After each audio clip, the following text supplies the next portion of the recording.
روزے سے میسیجز بہت سارے ملتے ہیں جس کو آگے ڈائیورٹ کرنا ضروری ہے کہ ہم جب نڈھال ہوتے ہیں، ہمیں بھوک لگتی ہے تو یہ میسیج لینا ہے اس سے کہ ہم تو آج بھوکے ہیں، کچھ لوگ شاید سارا سال ہی بھوکے ہوتے ہیں، تو ہمیں ان بھوکوں کی مدد کرنی چاہیے۔ جب ہم نڈھال فیل کرتے ہیں تو پھر ہمیں کمزوری جو ہے اس کی فیلنگز آنی چاہیے کہ جب تونگر ہوتا ہوں وہ کر و فری الگ ہوتا ہے، جاہو جلالی الگ ہوتا ہے، میرے سامنے کوئی اونچی آواز سے بات نہیں کر سکتا، وہی کر و فر والا افطار سے پہلے اس کو بھی لگ پتا جاتا ہے کہ میری اوقات کیا ہے۔ تو یہ ایکچولی بہت سارے میسیجز ہیں، جس طرح حج کے سفر میں علماء نے فرمایا نا کہ مینا کے خیمے میں رہے تو غریبوں کی جھونپڑیاں یاد رکھے، اور زمین پہ سوئے تو سارا سال جو زمین پہ جو سوتے ہیں ان کا سونا یاد رکھے۔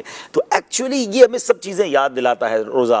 تو اللہ کرے کہ ہم رمضان کی ان تمام ساعتوں سے وہ سب چیزیں لیں جو بعد میں رمضان کے بعد بھی ریفلیکٹ کریں ہماری پرسنالٹی میں۔ آج افطار کے وقت جب آپ کی نکاحت والی کیفیت ہو تو سوچیں کہ جو لوگ بیچارے کمزور ہیں وہ کمزوری میں کچھ نہیں کر سکتے، ہمیں ان کمزوروں کو دبانا نہیں چاہیے، ان کا ہاتھ پکڑنا چاہیے، ان کا سہارا بننا چاہیے۔ گلاس ہاتھ میں ہوتا ہے اور اذان ہو جائے یا سحری کا وقت ختم ہو جائے، کنفرم ہو جائے تو لوگ گلاس رکھ دیتے ہیں۔ کتنا خوبصورت لگتا ہے کہ اللہ کی کیا بندگی کا منظر ہے کہ ہاتھ میں گلاس ہے مگر اب وقت پورا ہو گیا۔ بندہ یہ اس کو اگر عشق والی بات کرے نا، کبھی کبھی کہتے ہیں کچھ باتیں الفاظ میں بیان نہیں ہو سکتی ہیں، لیکن اگر فیلنگ کے ساتھ بندہ محسوس کرے نا تو اس میں جو بندگی کا مزہ ہے نا کہ جب تک وقت تھا، جب تک رب کی رضا تھی میں کھا رہا ہوں، اور اب میرے سامنے کھانا پڑا اور میں نے ہاتھ یہ غلامی کا ایک انداز، کیسا غلامی کا انداز ہے۔ یہ مالک نے جب تک کہا تھا کھایا، جب روک دیا۔ ہاں، اس کو محسوس کرے تو اس کا مزہ ہی اور ہے۔ وہ حج پہ جو کہتے ہیں نا کہ جب عرفات پہنچنا ہے تو اس وقت پہنچنا ہے، ہماری نہیں چلنی، جب نکلنا ہے تو پھر نکلنا ہے۔ تو بندگی کا ایک ایسا عنصر ہے جس کا لطف لے بندہ رمضان میں،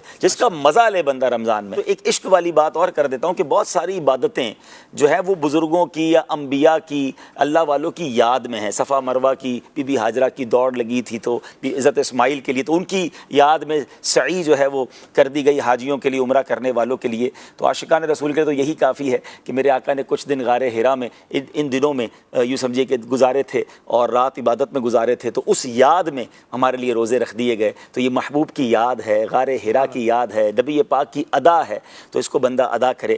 اور پھر ایک جو خوبصورت حدیث پاک جس کا مضمون یہ ہے کہ اللہ فرماتا ہے کہ روزہ دار کے لیے جو جزا ہے، جو اس کا ثواب ہے، اس کی جزا میں خود دوں گا۔ اب اس کے دو معنی علماء نے بیان کیا، اجزا بھی یا اجزا بھی، میں کہ میں اس کی جزا خود ہوں۔ اللہ فرما رہا ہے کہ روزہ رکھنے والے کی جزا میں خود ہوں۔ تو اب آپ سوچیں کہ جب رب جزا ہے یا رب جزا دے رہا ہے تو پھر اس جزا کا عالم کیا ہوگا۔ تو کبھی کانسیپٹ یا ہماری ڈکشنری میں یہ ہونا ہی نہیں چاہیے کہ روزہ قضا ہو، مطلب تصور میں ہی نہیں ہونا چاہیے نا۔ بلکہ میں تو یہ بھی مشورہ دوں گا، ٹھیک ہے سفر میں روزے کی اجازت ہے، لیکن جو سفر آسان ہیں، آج کل سفر بڑے ایزی ہوتے ہیں، جہاز کے سفر ہوتے ہیں، تو خواہ مخواہ رمضان کا روزہ نہ چھوڑیں۔